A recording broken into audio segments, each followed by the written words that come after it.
வெத்தலையை வச்சு இது வரைக்கும் இப்படி நீங்கள் செஞ்சுருக்கவே மாட்டீங்க. ரொம்பவே புதுமையான முறையில் அருமையான ஆரோக்கியமான ரெசிபிங்க. ரொம்ப சுலபமாக செஞ்சிடலாங்க. Hi friends, welcome to Chennai food. இந்த ரெசிபியை நான் எப்படி செய்கிறேன் நீங்களே பாருங்கள் வாங்க. இந்த ரெசிபி செய்கிறதுக்காக நான் வெத்தலை எடுத்திருக்கேங்க. கிட்டத்தட்ட ஒரு 7-8 வெத்தலை நான் எடுத்திருக்கேன். இந்த வெத்தலை பார்த்தீங்கன்னா எங்கள் வீட்டிலே நான் ஒரு பெயிண்ட் டப்பாவில் இந்த வெத்தலை கொடி வளர்த்துட்ருக்கேன். அதுலேருந்து தான் நான் கட் பண்ணி எடுத்திருக்கேன். நம்ம கடையில் வாங்கிட்டு கூட நம்ம செஞ்சுக்கலாம். இந்த வெத்தலையில் இருக்கக்கூடிய இந்த காம்பு இதை நாம் கிள்ளி எடுத்துடணும். இந்த காம்பு நமக்கு தேவையில்லை. இதே மாதிரி எல்லா வெத்தலையிலும் நம்ம கிள்ளி எடுத்துக்கலாம். நாம் எடுத்த எல்லா வெத்தலையிலுமே காம்பை கிள்ளி எடுத்துட்டேங்க. இதை நம்ம மிக்சி ஜாரில் பிச்சு போட்டுக்கலாம். ஒரு மிக்சி ஜார் எடுத்துக்கோங்க. நான் 2 வெத்தலை ஃபஸ்ட்டு எடுத்துருக்கிறேன். இதை அப்படியே சின்னதாக நம்ம அப்படியே பிச்சு போட்டுக்கலாம். சும்மா ரஃப்பாக அப்படியே பிச்சு போட்டுக்கோங்க. முடிஞ்ச வரைக்கும் கொஞ்சம் பொடியாக பிச்சுக்கோங்க. இதே மாதிரி எல்லா வெத்தலையும் நம்ம பிச்சு இதில் போட்டுக்க போகிறோம். நாம் எடுத்த எல்லா வெத்தலையுமே நான் பிச்சு போட்டுட்டேங்க. இதில் 1 டீஸ்பூன் அளவுக்கு சுக்கு பொடி சேர்த்துக்கிறேன். அப்படி சப்போஸ் உங்கள்கிட்ட சுக்கு இல்லைன்னா இஞ்சி 1 இன்ச் அளவுக்கு எடுத்துக்கோங்க. அதை தோல் சீவிட்டு பொடியாக சேர்த்து விட்டுக்கோங்க. கூடவே பார்த்தீங்கன்னா இதில் சேர்க்கறதுக்காக ஒரு 10-15 மிளகு எடுத்துருக்கிறேன். அதை இதில் சேர்த்துக்கிறேன். ஃபஸ்ட்டு இதில் தண்ணி சேர்க்காமல் ஒரு சுத்த விட்டு எடுத்துக்கலாங்க. தண்ணி சேர்க்காமல் நான் அரைச்சிருக்கிறேங்க. இந்த மாதிரி நல்லா திப்பியாக இருக்கிற மாதிரி அரைப்பட்டிருக்கோம். நம்ம எடுத்தோடனே தண்ணி சேர்த்தோன்னா சரியாக அரைப்படாது. இப்போ கொஞ்சமாக தண்ணி சேர்த்துக்கலாம். ஒரு 50 ml அளவுக்கு சேர்த்துக்கோங்க. இப்போ மறுபடியும் நல்லா ஒரு சுத்த விட்டு எடுத்துக்கலாம். இப்போ பாருங்கள், ஓரளவுக்கு நல்லா மையாக அரைப்பட்டிருக்குது. இந்த அளவுக்கு தான் அரைப்படும். இதை நம்ம வடிகட்டி எடுத்துக்கலாம். வடிகட்டுறதுக்காக ஒரு கிண்ணத்தில் இந்த மாதிரி வடிகட்டி போட்டு வச்சுருக்காங்க. நாம் அரைச்ச இந்த விழுது அதில் சேர்த்துக்கலாம்.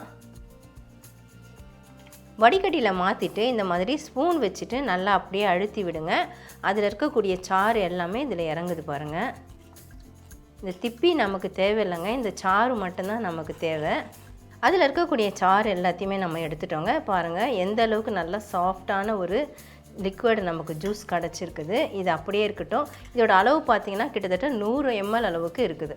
ஸ்டவ்வில் நான் ஒரு பேன் வச்சுருக்கேங்க. இன்னும் நான் ஸ்டவ் ஆன் பண்ணலை. 100 கிராம் அளவுக்கு சர்க்கரை சேர்த்துக்கிறேன். சர்க்கரை வேண்டாம்னா நீங்கள் நாட்டு சர்க்கரை, வெல்லம் இந்த மாதிரி சேர்த்துக்கலாம்.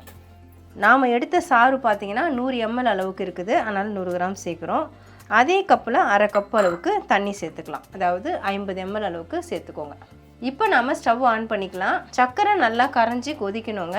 சர்க்கரை இப்போ நல்லா கரைஞ்சிட்டு கொதிக்க ஆரம்பிச்சிருச்சுங்க. இந்த சமயத்தில் நாம் எடுத்து வச்ச இந்த சாறு, வெற்றிலை, மிளகு, சுக்கு சேர்த்து அரைச்சி வடிகட்டி வச்ச இந்த சாறு அதை இதில் சேர்த்துக்கலாம். சேர்த்துட்டு நல்லா கலந்து கொடுங்க. கூடவே பார்த்தீங்கன்னா 1/2 டீஸ்பூன் அளவுக்கு நான் ஏலக்காய் பொடி சேர்க்குறேன். உங்களுக்கு ஏலக்காய் மனம் பிடிச்சா சேர்த்துக்கோங்க, இல்லைன்னா சேர்க்க வேண்டாம். நான் சர்க்கரை சேர்த்து அரைச்சதுனால 1/2 டீஸ்பூன் சேர்க்குறேன். சப்போஸ் ஏலக்காய் தட்டி போடுறதுனா 1-2 நீங்கள் தட்டி போட்டுக்கலாம். இதில் சேர்க்குறதுக்காக ஒரு பிஞ்ச் அளவுக்கு சால்ட்டு அதையும் சேர்த்துக்கிறேன். இப்போ நல்லா கலந்து விட்டுடலாங்க. வெற்றிலை சாறு சேர்த்துட்டு இப்போ நல்லா பாருங்கள் கொதிக்க ஆரம்பிச்சிருச்சு. இதுக்கு சரியான ஒரு பதம் வரணுங்க. கிட்டத்தட்ட ஒரு 2-3 நிமிஷம் நாம் கொதிக்க விட வேண்டியிருக்கும். மீடியம் ஃப்ளேமில் வச்சுட்டு நல்லா கொதிக்க விடுங்க. இந்த மாதிரி அப்பப்போ கலந்து விடுங்க. நம்ம வெற்றிலை சாறு சேர்த்ததுனால இந்த மாதிரி க்ரீன் கலரில் தான் இருக்கும். வெற்றிலை சாறு சேர்த்துட்டு ஒரு 3 நிமிஷமாக நான் கலந்து விட்டுட்டுருக்குறேங்க. இது நம்ம தண்ணியில் விட்டு பார்த்தோம்னா ஓடாமல் அப்படியே கையில் எடுக்கிற அளவுக்கு கொஞ்சம் கெட்டியான பதம் வரணும். அதனால் இன்னும் ஒரு 2-3 நிமிஷம் நம்ம கலந்து விட வேண்டியிருக்கும். மிதமான தீயில் வச்சு செய்யறதுனால கொஞ்சம் பொறுமையாக தான் செய்ய வேண்டியிருக்கும். ஹை ஃப்ளேமில் வச்சிங்கன்னா சட்டுன்னு கரிஞ்சிடும். மறுபடியும் ஒரு 3-4 நிமிஷமாக நான் கிண்டிகிட்டே இருந்தேங்க. மீடியம் ஃப்ளேமில் வச்சு கலரிட்டு இருந்தேன். இப்போ பார்த்தீங்கன்னா நான் லோ ஃப்ளேமில் வச்சுருக்கிறேன். நமக்கு பாருங்கள் நல்லா திக்கான ஒரு கன்சிஸ்டன்சி வந்துடுச்சு. இதை நாம் கொஞ்சமாக தண்ணியில் விட்டு பார்க்கணும். இதுதான் பதம், நான் பதம் சொல்லியிருந்தேன்னு சொன்னேன்.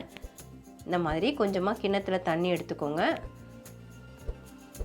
அதில் விட்டுட்டு நம்ம அப்படியே கையை வச்சு எடுக்கும் பொழுது பாருங்கள் டக்குன்னு எடுக்க வருது. அப்படியே ஒன்று சேர்ந்து வருது பாருங்கள். இதுதான் சரியான பதம். இப்போ நான் ஸ்டவ்வை ஆஃப் பண்ணிக்கிறேன். ஆஃப் பண்ணிவிட்டு நம்ம எடுத்ததையும் அதிலே போட்டுடலாம். இதில் பார்த்தீங்கன்னா கொஞ்சமாக எலுமிச்சம்பழம் சாறு சேர்த்தா புளிப்பு சுவையோட டேஸ்ட் ரொம்பவே நல்லாயிருக்கும். அதுக்காக நான் 1 டீஸ்பூன் அளவுக்கு எலுமிச்சம்பழம் சாறு வச்சுருக்கேன். அதை இதில் சேர்த்துக்கிறேன். சேர்த்துட்டு நல்லா கலந்து விட்டுட்டு நீங்கள் ஸ்டவ்வை ஆஃப் பண்ணிவிடுங்க. இந்த அளவுக்கு நமக்கு திக்கான கன்சிஸ்டன்சி இருக்கணும். இப்போ தயாராகிடுச்சு. இதை நம்ம பிளேட்டில் இல்லைனா மோல்டுக்கு மாற்றிக்கலாம். கொஞ்சம் ஸ்பீடாக பண்ணுற மாதிரி இருக்கும், இல்லைனா சட்டுன்னு இறுகிடும். நான் பிளேட்டில் நெய் தடவி வச்சுருக்கேங்க. இதில் வந்து சின்ன சின்னதாக அப்படியே வட்டம் வரா மாதிரி கொஞ்சமாக நம்ம எடுத்து விட்டுக்கலாம். இது கொஞ்சம் நூல் மாதிரி தான் வரும். டக்கு டக்குன்னு நம்ம ஊற்றிட்டு எடுத்துடணும். ஏன்னா அந்தளவுக்கு நாம் இறுக வச்சுருக்கோம். இன்னொரு பக்கம் பார்த்தீங்கன்னா மோல்டில் ஊற்றிடலான்னு சொல்லிவிட்டு நான் மோல்டு எடுத்து வச்சுருக்கேன். இந்த மாதிரி சிலிக்கான் மோல்டு இருந்தால் அதிலே நம்ம ஊற்றிக்கலாம்.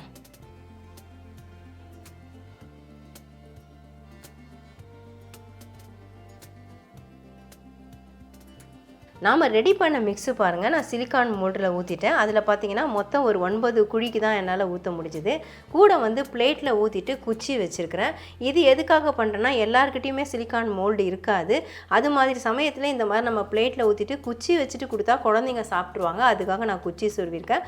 குச்சி வேண்டாம்னா வெறுமனே நீங்கள் வட்டமாக ஊற்றிட்டு கூட அப்படியே எடுத்துகிட்டு நம்ம வாயில் போட்டு சப்பி சாப்பிட்லாம், கடிச்சியும் சாப்பிட்லாம். இன்னொரு விஷயம் என்னென்னு பார்த்தீங்கன்னா இப்போ வந்து குளிர்காலம் அப்படிங்கிறதுனால நிறைய பேருக்கு இந்த சளி தொந்தரவு, இரும்பல், தொண்டை கரகரப்பு இதெல்லாமே இருக்குங்க. ஏற்கனவே பார்த்தீங்கன்னா இஞ்சியை வச்சு நான் இஞ்சி மரப்பா போட்டிருந்தேன். இது பார்த்தீங்கன்னா நம்ம வெத்தலையை வச்சு செஞ்சுருக்கிறோம். வெத்தலை மரப்பான்னு கூட நீங்கள் சொல்லிக்கலாம். வெத்தலை, மிளகு, சுக்கு பொடி இதெல்லாம் தான் நம்ம சேர்த்துருக்கோம். கூட நான் சர்க்கரை சேர்த்துருக்கிறேன். ரொம்ப ரொம்ப டேஸ்ட்டாக இருக்குங்க. குழந்தைங்களுக்கு நம்ம கஷாயம் வச்சு கொடுத்தா சாப்பிட மாட்டாங்க. இந்த மாதிரி செஞ்சு கொடுத்தா போதும், தினமும் ஒன்று சாப்பிடுவாங்க. இந்த சளி தொந்தரவு பிரச்சனையே இருக்காது. வெத்தலையில் எவ்வளோ மருத்துவ குணம் இருக்குதுன்னு உங்களுக்கே தெரியும். இப்போ நான் பிளேட்டுக்கு மாற்றுறேன். ஃபஸ்ட்டு நான் மோல்டில் இருக்கிறத எடுத்துடுறேங்க.